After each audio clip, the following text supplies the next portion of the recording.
जी। अगर कोई एक यूट्यूबर या एक जर्नलिस्ट डिसाइड कि अब स्टिंग ऑपरेशन करना है तो उसके लिए क्या प्रिकॉशन उसको लेनी चाहिए? देखिए, स्टिंग ऑपरेशन लेजिटिमेट है या लीगल है या इलीगल है, इसको लेकर के कोई लेजिस्लेशन इंडिया में नहीं है। तो मैं इसके लीगल एस्पेक्ट को भी बताऊंगा और साथ में साथ प्रैक्टिकल एस्पेक्ट को भी बताऊंगा कि अब स्टिंग तो कर लिया सब कुछ प्रिकॉशंस देखने के बावजूद, लेकिन फिर भी उल्टा केस हो जाए तब ऐसे में क्या करना चाहिए? बड़ा हो छोटा हो ये मायने नहीं रखता। रिकॉग्नाइज्ड का मतलब ये है कि आप अंडर द लॉ रजिस्टर्ड हो। बट आज के जो यूट्यूबर है, अगर आप एक्सपोज करना चाहते हो तो एटलीस्ट एमएसएमई में रजिस्टर्ड करके फ्रेंचाइजी लो। तो सबसे पहले आपके ऊपर सवाल उठेगा कि आपने क्यों किया ये स्टिंग ऑपरेशन। जब भी कोई ऑपरेशन कर रहे हो तो किसी एक व्यक्ति के खिलाफ मत करो। जिसने भी स्टिंग कंडक्ट किया है उसको इंडियन एविडेंस एक्ट में, भारतीय साक्ष्य अधिनियम में उनको अपनी सबूत के तौर पे बताना पड़ेगा कि मैंने इस कैमरे से इस फुटेज को कलेक्ट किया है। कहीं ऐसा तो नहीं कि आपका पर्पस ब्लैकमेलिंग का था।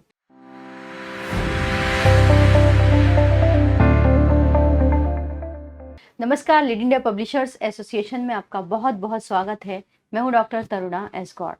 पत्रकारिता में एक बड़ा इंटरेस्टिंग विधा है, उसका नाम है स्टिंग ऑपरेशन।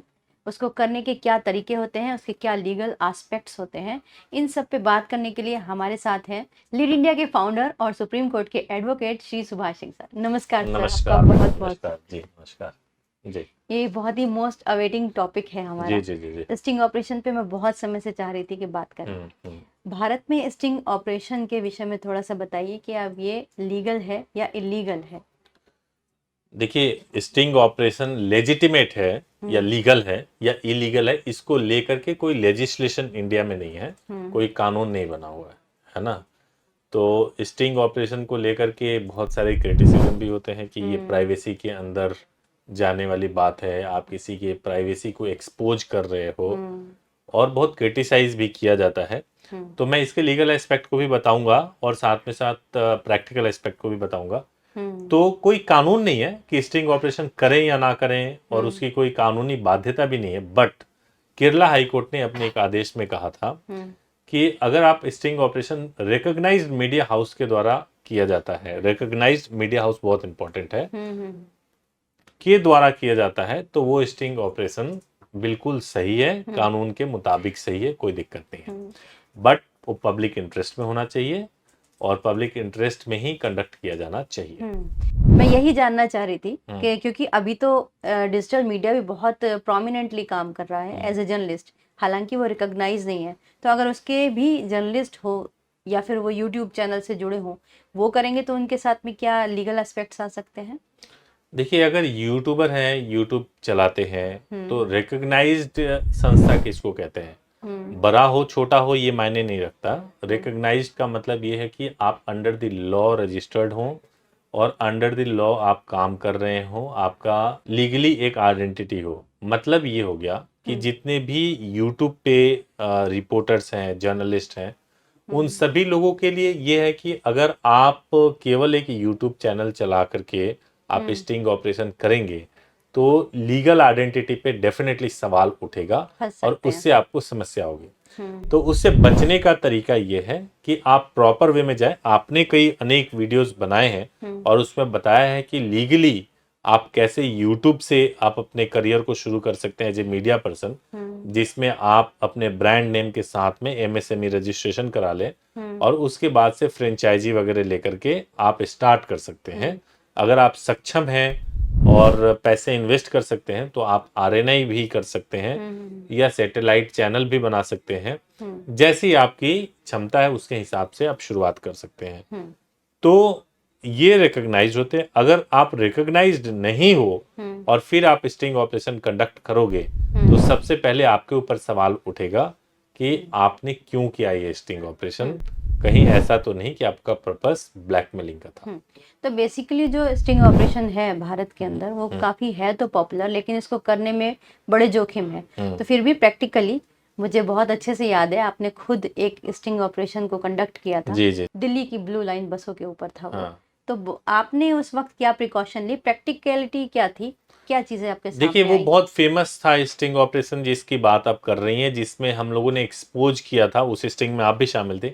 और उस स्टिंग को हमने एक्सपोज किया था जिसमें हमने ये बताया था कि किस तरीके से जो है दिल्ली की बसेस थी वो एक कोड के थ्रू चला करती थी और उसमें हर रेड लाइट पे वो पैसे ट्रैफिक पुलिस को जाया करते थे, और जिसकी वजह से उन बसों पे कोई पाबंदी नहीं थी और उन बसेस से बहुत एक्सीडेंट होते थे, कई लोग मारे जाते थे। किलर बसेस कहा किलर जाता था। बसेस कहा जाता था।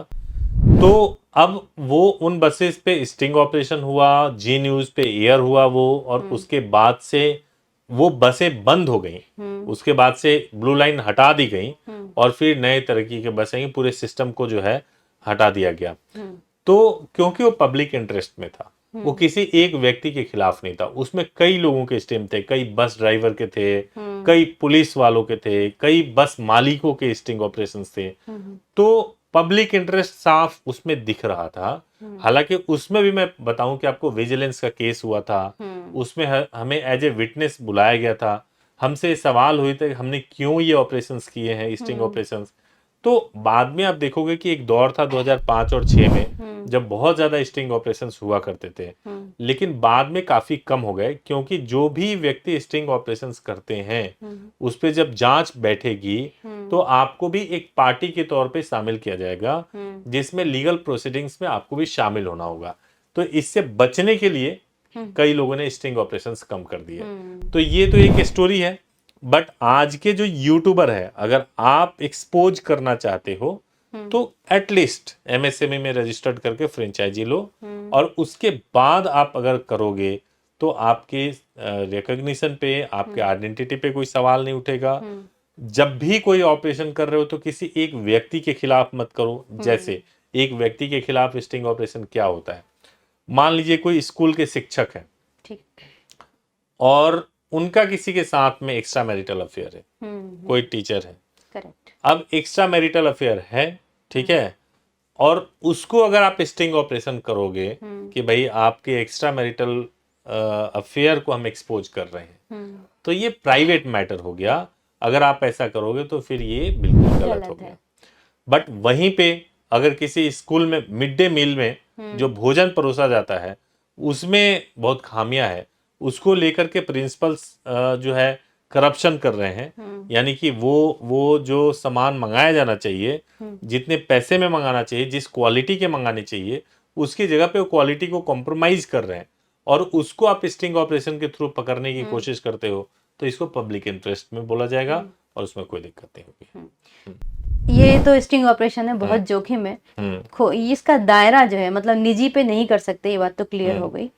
तो एक होती है इन्वेस्टिगेटिव जर्नलिज्म, खोजी पत्रकारिता, एक होती है स्टिंग ऑपरेशन। तो दोनों के बीच में थोड़ा सा डिफरेंस आप हमें समझाइए उसके विषय में। खोजी पत्रकारिता और स्टिंग ऑपरेशंस, दोनों का देखिए दोनों का फर्क मैं बता देता हूँ। खोजी पत्रकारिता का पार्ट है स्टिंग ऑपरेशन। जो खोजी पत्रकारिता होता है, इन्वेस्टिगेटिव जर्नलिज्म जिसको बोलते हैं, तो इन्वेस्टिगेटिंग जर्नलिज्म के अंदर ये होता है कि आप किसी खबर को आप इन्वेस्टिगेट करते हो, उसमें सभी चीजों की जरूरत पड़ सकती है कि आपको रिसर्च वर्क भी करना पड़ेगा, आपको उसमें स्टिंग भी करना पड़ सकता है, बाइट भी लेना पड़ सकता है, आपको उसमें और भी कई लोगों के वर्जन्स बाइट के थ्रू लेने पड़ सकते हैं, उसमें बहुत कुछ आपको करना पड़ सकता है। लेकिन स्टिंग ऑपरेशन के अंदर यही हुआ कि आप हिडन कैमरे से आप किसी विजुअल को कैप्चर कर रहे हैं और किसी इंसिडेंट को कैप्चर कर रहे हैं, that is called sting operation. तो वो खोजी पत्रकारिता या इन्वेस्टिगेटिव जर्नलिज्म का एक पार्ट है स्टिंग ऑपरेशन। अगर कोई एक यूट्यूबर या एक जर्नलिस्ट डिसाइड करे कि हमें जाना है फील्ड में, कि अब स्टिंग ऑपरेशन करना है, तो उसके लिए क्या प्रिकॉशन उसको लेनी चाहिए? सबसे पहली बात यह है कि जब कभी भी वो स्टिंग ऑपरेशंस के लिए जा रहे हैं, पब्लिक कॉज के लिए होना चाहिए। नंबर 2 बात यह है कि जब भी जा रहे हैं तो अपने एसोसिएट्स को इन्फॉर्म करके जाएं, और एक मोटा मोटा आइडिया होना चाहिए कि जब आप स्टिंग के लिए जा रहे हैं तो उसमें कितना टाइम लगेगा। मान लीजिए आप स्कूल में जा रहे हो, या मान लीजिए किसी पॉलिटिशियन का आप स्टिंग कर रहे हो, किसी पुलिस वाले का कर रहे हो। अब अगर आप स्टिंग ऑपरेशन कर रहे हो तो आपको आइडिया होना चाहिए कि उस स्टिंग को कंडक्ट करने में कितना टाइम लगेगा। फर्ज कीजिए कि 15 मिनट का काम है और 20 मिनट से ज़्यादा हो गया, आधे घंटे से ज़्यादा हो गया, तो तुरंत जिनको इन्फॉर्म करके गए हैं उनको अलर्ट होना चाहिए कि अंदर कोई दुर्घटना तो नहीं हो गई। जब आप स्टिंग करके लाते हो तो जो ओरिजिनल फुटेज है उसको बिल्कुल मैनिपुलेट, उसको बहुत संभाल करके रखना चाहिए, क्योंकि ओरिजिनल फुटेज जब कभी भी केस चलेगा तो ओरिजिनल फुटेज आपसे मांगी जाएगी। जिसने भी स्टिंग कंडक्ट किया है उसको इंडियन एविडेंस एक्ट में, भारतीय साक्ष्य अधिनियम में उनको अपनी सबूत के तौर पे बताना पड़ेगा कि मैंने इस कैमरे से इस फुटेज को कलेक्ट किया है, तो उनकी गवाही होगी। तो इस तरीके से जो है चीजें होती है। बस उनको जरूरी है कि जब भी स्टिंग को हम पब्लिश करेंगे, ये तो हो गया कि जो आप स्टिंग का संभाल करके रख रहे हो, लेकिन जब हम स्टिंग को पब्लिश करेंगे उसके लिए जो जिम्मेदार व्यक्ति होते हैं, एक व्यक्ति जिसने स्टिंग को कंडक्ट किया, दूसरा व्यक्ति या ग्रुप ऑफ पीपल जिन्होंने भी स्टिंग को कंडक्ट किया, और दूसरा जो एडिटर है जिसने उसको पब्लिकेशन के लिए अलाउ किया है। ये दो लोग जिम्मेदार होते हैं और उन्हीं से बाद में ये पूछा जाता है कि आपने किस इंटरेस्ट में स्टिंग को किया है। अच्छा, मतलब वही जवाबदेही होंगे उसके लिए। आपने बहुत महत्वपूर्ण जानकारी दी। एक लास्ट क्वेश्चन मैं पूछना चाहती हूँ कि अब स्टिंग तो कर लिया, सब कुछ प्रिकॉशंस देखने के बावजूद, लेकिन फिर भी उल्टा केस हो जाए, तब ऐसे में क्या करना चाहिए? जब आप स्टिंग कर लोगे और स्टिंग के बाद से मान लीजिए आपने जिसका स्टिंग ऑपरेशन किया उसने अगर केस कर दिया, देखो अगर आपने करप्शन को एक्सपोज किया है और करप्शन को एक्सपोज किया और जिसका वीडियो आपके पास में है उसने सचमुच कुछ करप्शन किया है और वो एविडेंस आपके हाथ लग गया है, तो वो आपके खिलाफ कोई केस करेगा नहीं।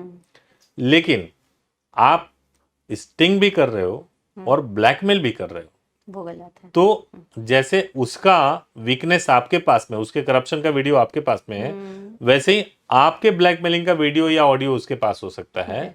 फिर बराबर का पलड़ा है, अगर आपने हार्म किया तो वो भी हार्म करेगा आपको।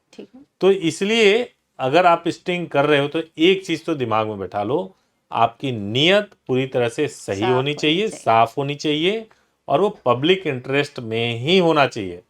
अगर वो पब्लिक इंटरेस्ट में नहीं है तो स्टिंग का नाम मत दो, उसमें जोखिम पूरा है, उसको आपको मतलब उसमें खतरा भी पूरा है। जैसे डिटेक्टिव होते हैं, डिटेक्टिव भी कई पर्सनल इंफॉर्मेशन को निकालने की कोशिश करते हैं, लेकिन वही है कि वो पब्लिक इंटरेस्ट में नहीं होता है, इसलिए उसको बहुत लीगल नहीं माना जाता है। वो वैसे भी जर्नलिज्म का पार्ट नहीं होता। तो आपने बहुत अच्छा बताया कि अगर कोई भी प्लान कर रहे हैं स्टिंग ऑपरेशन का, तो उससे बेहतर तो इन्वेस्टिगेटेड जर्नलिज्म है, इस पार्ट को थोड़ा सा ओवरलुक करें तो ही ज्यादा अच्छा होगा, जब तक कि बहुत बड़े इंटरेस्ट में ना। बिल्कुल। Thank you so much sir. Thank you so much.